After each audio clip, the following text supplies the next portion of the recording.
Hello and welcome to How to Log In. In this video, I'm going to teach you how you can create a group email or distribution email on AOL. So let's go ahead and start the video. The first step is to open AOL Mail on any of your browser and you must log into your account. After you log into your account, you can see this type of interface. Go ahead and click on Contacts, which is over here. After you click on Contacts, click on List. And you can see the distribution list over here. If you want to create a new list, just go ahead and click on this option over here, or you can click Edit List and you can see that this is the list. So let's go ahead and delete this current list and you can see the Create List over here. Go ahead and tap on it. Write down the group name over here, so you can write something like group email. Now what you need to do is write down the email address of the people who you want to add as your friend.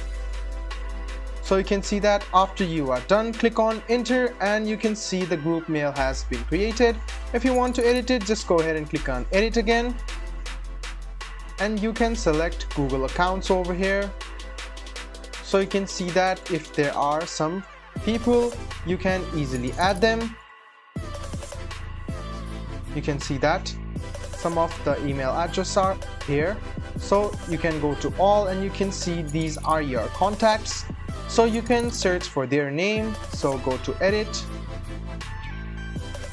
You can see that the contacts will appear after you have clicked on it. Make sure that they are saved as your contacts. To do that, you can go ahead and add people to your contact from here. So I'm going to give you another example. You should go to List over here, click on Edit List. You can see the group list or group email over here. You can see the contacts after you can click on Save, and this is how you create a group email on AOL Mail. I hope this video was helpful for you. If you still have any kind of confusion, please do mention us on the comment section down below. Like the video, subscribe to the channel and do hit the bell button for more. Hope to see you in the next video as well. Until then, goodbye, take care and make sure you enjoy.